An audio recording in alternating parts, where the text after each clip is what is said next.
जो चीज़ें अभी चल रही हैं आप लोगों को सभी को पता है। तो सबसे पहले तो मैं यही बोलूँगा कि कल बोल रहे थे कि भाई ये तो 3% बैठे हैं, 97% तो हमारे साथ हैं।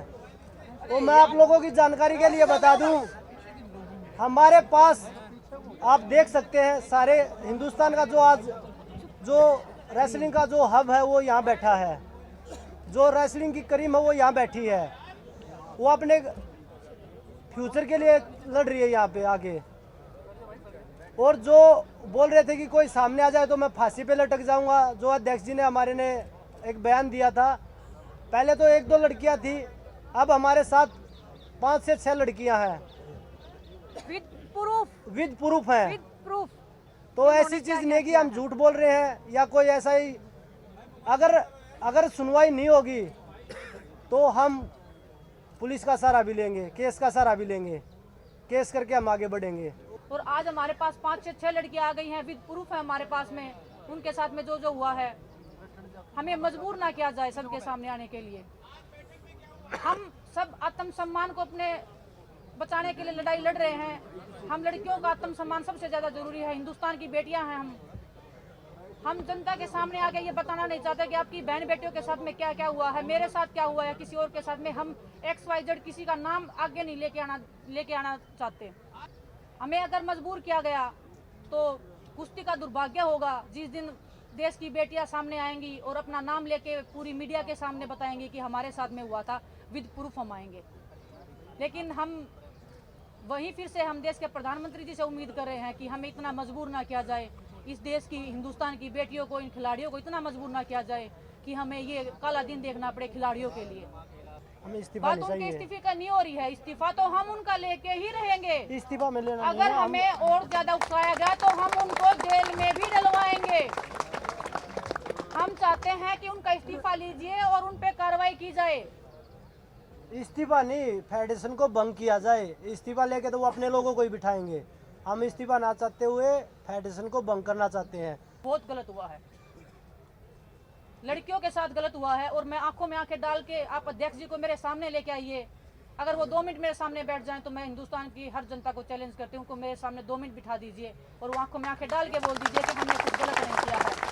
हमारा कैरियर तो वो खत्म कर ही रहे थे, हर लड़की का कैरियर खत्म कर रहे थे। यूपी की कुश्ती उन्होंने लड़कियों की खत्म कर डाली।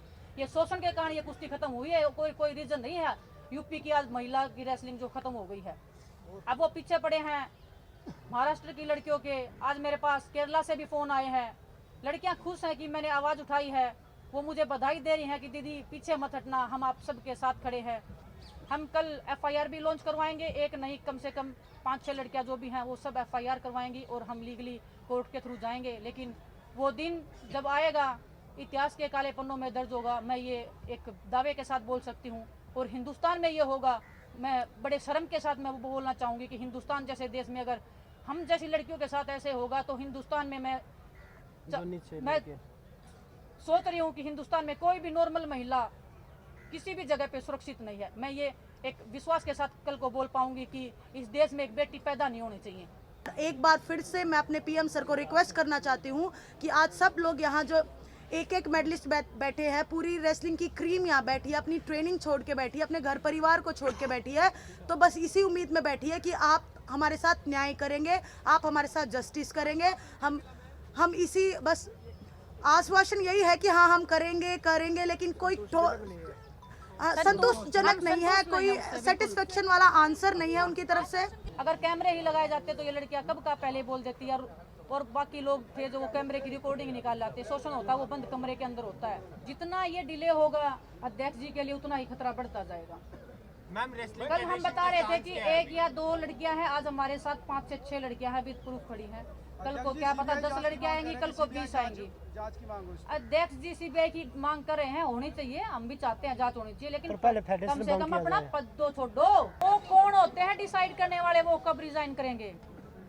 हमारे साथ गलत हुआ है, उनके साथ गलत हुआ है, वो डिसाइड करेंगे क्या कब क्या होगा? हम डिसाइड करेंगे कब वो रिजाइन देंगे। और आज अगर ठोस कार्रवाई नहीं हुई तो कल हम और भी ठोस कार्रवाई की। ठोस कार्रवाई मतलब आज रिजाइन चाहते हैं आप? आज रिजाइन चाहते हैं? रिजाइन नहीं, भंग चाहते हैं। आज क्या अभी दे दो, हम तो वेट कर रहे हैं कब आएंगे। और वो तो फेडरेशन तो 2 कदम दूर थी। जब वो मीडिया के सामने प्रेस कॉन्फ्रेंस कर रहे थे, वो सामने आके बोलते कि भाई क्या बात हो गई, जब वो इतने प्राउडली उस बंद कमरे में आंखें दिखा के बात करते थे, वो आज वो आंखें क्या फूट गई, क्या जल गई, क्या किसने फोड़ दी उनकी आंखें? वो आंखें कहाँ गई आज जो आंखें डराती थी हमें? आरवू का ये कहना था कि वो तो रेसलिंग के बारे में एबीसीडी भी नहीं जानते, उनको अध्यक्ष बना दिया गया। तो आपकी क्या मांग है, किसको होना चाहिए रेसलिंग का अध्यक्ष, कौन होना चाहिए? जो खिलाड़ी हैं, जो ओलंपिक लेवल पे खेले हैं, जो वर्ल्ड मेडलिस्ट रहे हैं, जो एशियन गेम्स में मेडल जीते हैं, उनको बनाया जाए। उनको पता है रेसलिंग का। अगर हमें मना करेंगे तो भी हमें ये रहेगा कि हमसे सीनियर हैं, इनको पता है रेसलिंग का ज्यादा। योगेश्वर दत्त का नाम सामने आ रहा है, आप रखेंगे योगेश्वर के नाम की? योगेश्वर दत्त जी तो खुद रेसलिंग फेडरेशन की गोद में जा बैठे हैं जी।